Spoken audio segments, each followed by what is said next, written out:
Bonjour à toutes et à tous les amis, j'espère que vous allez bien. On se retrouve pour la matinale trading en cette nouvelle semaine, lundi 13 mars. On va essayer de préparer au mieux cette semaine et cette journée pour commencer, sachant que voilà, on a eu une nuit un petit peu mouvementée. Bon, de toute façon, on est sur une suite consécutive de jours mouvementés, mais c'est vrai que cette nuit, notamment depuis hier soir, on a eu des mouvements très intéressants et on commence la semaine dans le vert avec un Bitcoin qui a repris quasiment 10%. Même chose pour Ethereum et les alts qui se portent très très bien. Alors on verra que ça peut être potentiellement un scam pump, comme on peut appeler ça, et que tout pourrait se retourner aujourd'hui au cas où les nouvelles ne sont pas bonnes. Donc on va essayer de voir un petit peu tout ça. Euh, Juste après moi, juste après le live, il y aura Théo, mon collègue, qui sera en live aussi sur les réseaux de Blockchain Capital pour reprendre un petit peu justement toutes les actualités qu'on a en ce moment. Donc je vous laisserai aller voir tout ça. Juste avant de commencer, je vous invite à vous abonner, à rejoindre les différents Discord, les miens et ceux de Blockchain Capital. Vous avez tous les liens en bio et dans la description. Et c'est parti, on va pouvoir commencer. N'hésitez pas aussi à poser vos questions dans le chat, puisque je ferai régulièrement des petites pauses pour les regarder et pour y répondre. Je m'excuse d'avance si je renifle, si je tousse un petit peu, je suis malade encore, donc voilà, je m'excuse d'avance. Et c'est parti. Donc comme je vous disais, début de semaine dans le vert, du côté de l'indice Fear and Greed, on a très rapidement repris confiance puisqu'on est repassé dans un niveau neutre avec un indice à 49 ce matin. Et tout ça s'explique par un Bitcoin qui est revenu et qui est repassé au-dessus des 22 000 dollars, 22 000 oui, dollars dans la nuit. Quelque chose dont on a profité d'ailleurs, puisque hier soir, dans le live de hier soir, je vous avais partagé 7 prises de position. Pour ceux qui étaient présents, je vous l'avais aussi envoyé dans le serveur Discord. Donc tous les TP ont été touchés, le trade est validé.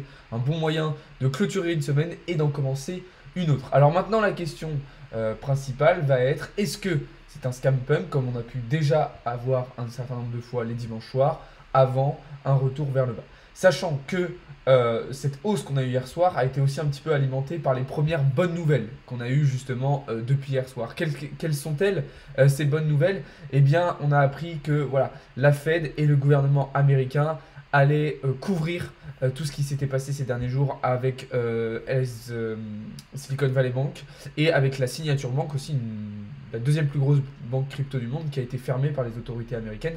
Donc la Fed va éviter cette crise de liquidité en couvrant tout cela de manière à ce que les clients de ces différentes banques puissent récupérer leur argent, puissent récupérer leurs dépôts. Genre, je vais vous montrer la déclaration exacte de la Fed d'hier soir qui dit qu'à partir d'aujourd'hui, les déposants de la Silicon Valley auront accès à l'intégralité de leurs fonds suite à la concertation Fed, FDIC et Trésor américain. Donc voilà, la Fed va couvrir tout ça. Comment? Eh bien en créant de la monnaie à partir de rien. Là clairement c'est la planche à billets qui va fonctionner. Mais du coup, bah, ça a été plutôt rassurant puisque ça veut dire que les entreprises comme Circle qui avaient été touchées, et d'ailleurs c'est ce qui avait expliqué le dépeg de l'USDC fin de semaine dernière, l'entreprise Circle va être sauvée, va pouvoir récupérer ses fonds et tout devrait rentrer dans l'ordre. C'est là où on a un avantage avec le système bancaire, c'est que contrairement à FTX, où quand FTX s'est pété la gueule, personne n'était là pour récupérer tout ça. Là, pour le système bancaire, on a l'État et les institutions qui viennent prendre le relais. Donc, sur fond de bonnes nouvelles, on a eu un Bitcoin qui est reparti vers le haut, qui en a profité aussi pour prendre de la liquidité. Maintenant, attention, on va avoir un début de semaine très important puisque aujourd'hui, on va avoir la réunion d'urgence de la Fed, je vous le rappelle, et dès demain, on aura les résultats de l'inflation aux États-Unis. Ok, alors on n'aura pas uniquement ces résultats-là, mais principalement, enfin en tout cas, ce seront les plus importants à surveiller.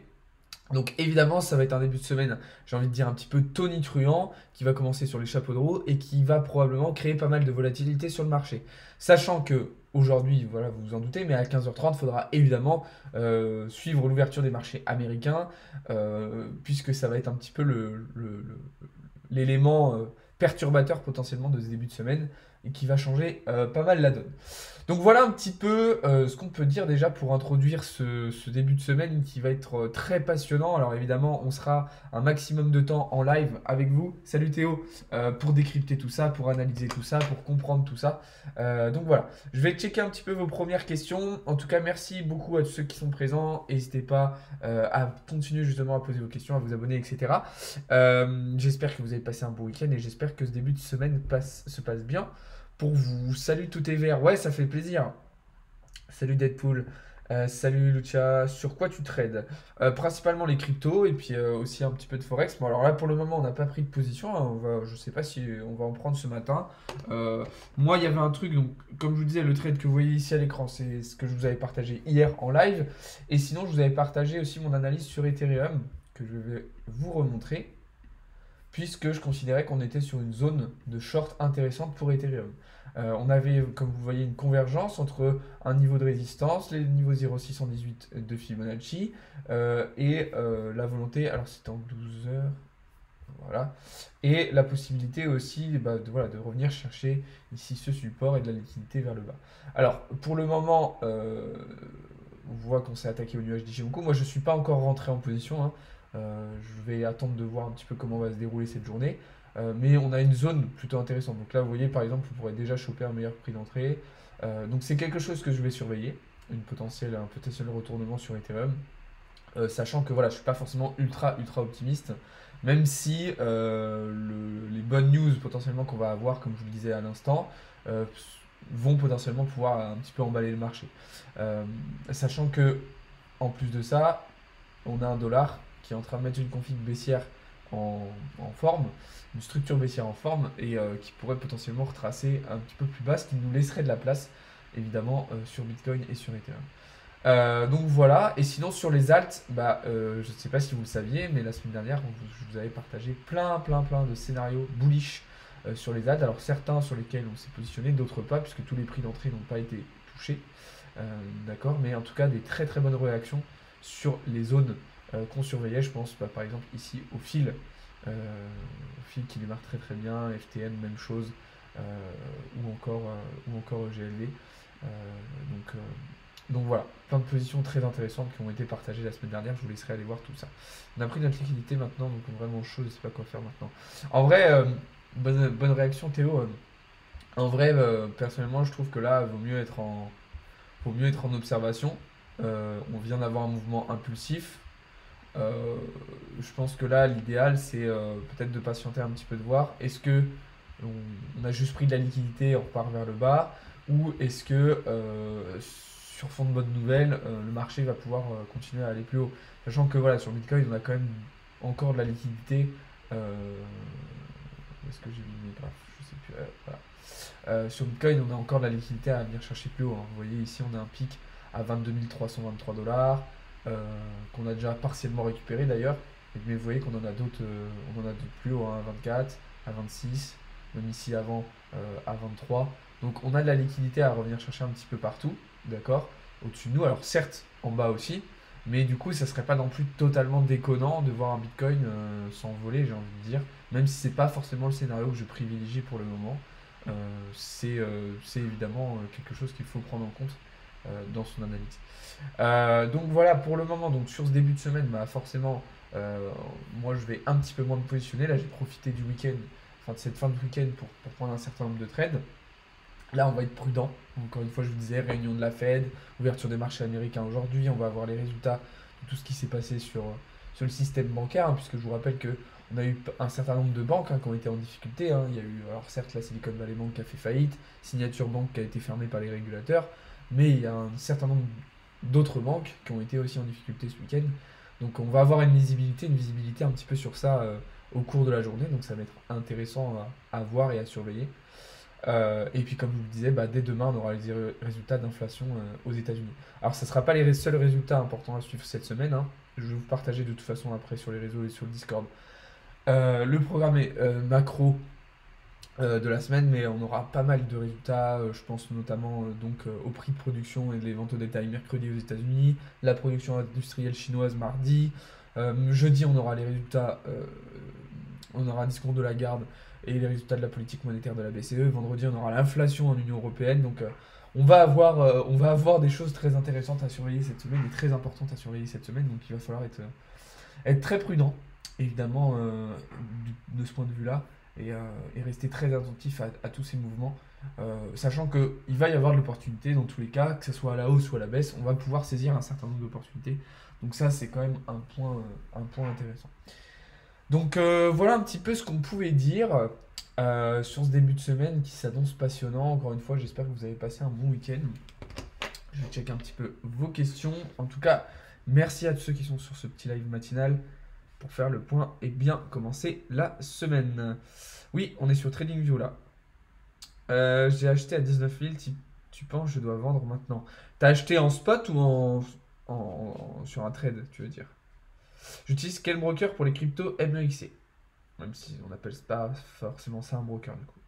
Quels sont les facteurs qui causent l'inflation? Oh, il y en a beaucoup. C'est une très très bonne question. Il y en a beaucoup. Attends, je vais y répondre juste après. Sur l'or, bah, tout va dépendre du dollar. C'est vrai que l'or a repris pas mal de valeur cette nuit. Euh, Si le dollar continue de baisser, ça peut être très intéressant sur l'or. Bien joué ton trade sur le BTC long anniversaire. Merci Nico. Du coup, pour l'inflation, il y a pas mal de choses qui peuvent expliquer ça. Putain, non, j'ai pas pris mes mouchoirs. Je suis enrhumé comme il n'y a pas. Alors attendez, bougez pas.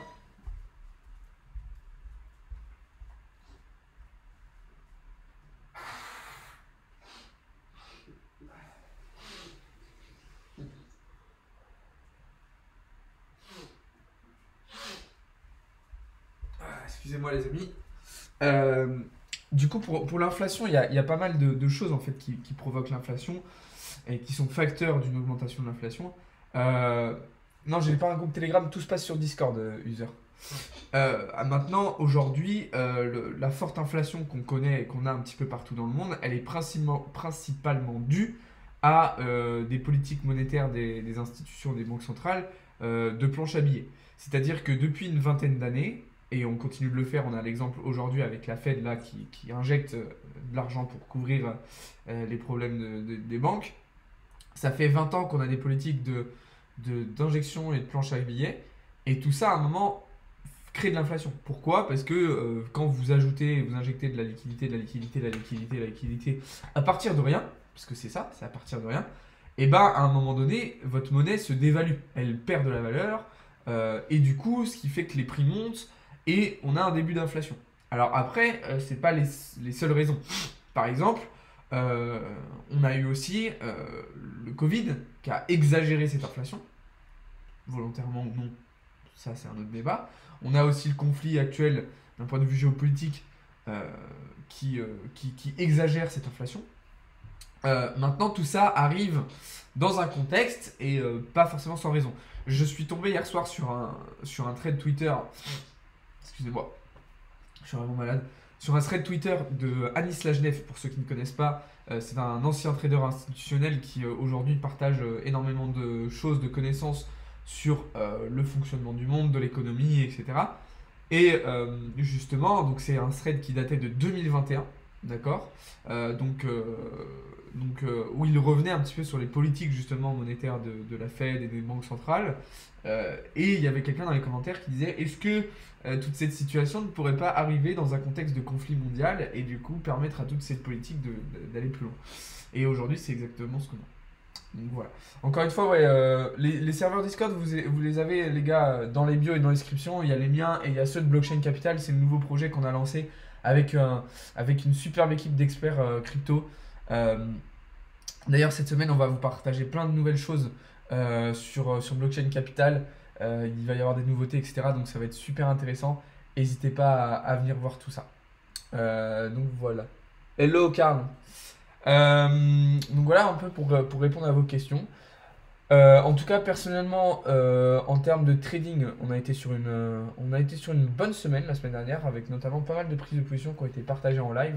Et on va essayer de faire ça tout au long de la semaine, puisque bah, du coup, il va y avoir d'autres annonces, donc d'autres périodes de volatilité. Donc on va continuer à vous partager tout ça dans la semaine.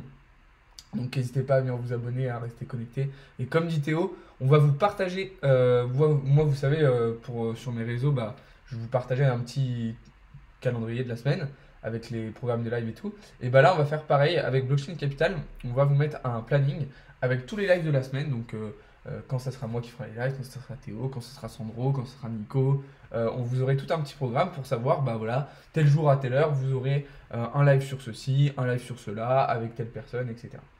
Oui, on est en France, Charlie, on stream de France.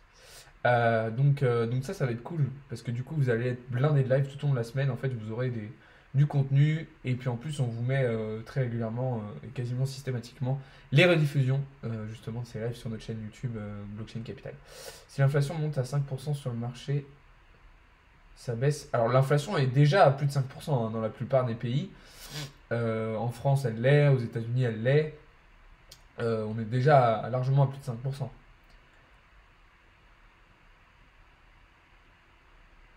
Capital Blockchain, oui, pardon, pardon Nico. Enfin, Capital-Blockchain, c'est sur le site, mais sinon sur les réseaux, c'est Blockchain Capital. Mais, euh, mais voilà. Le site d'ailleurs qu'on va vous partager cette semaine, qui est en train d'être finalisé. Euh, et de Suisse, ouais, effectivement, Gauthier. On stream de France et de Suisse, mais voilà. Salut Global Vert.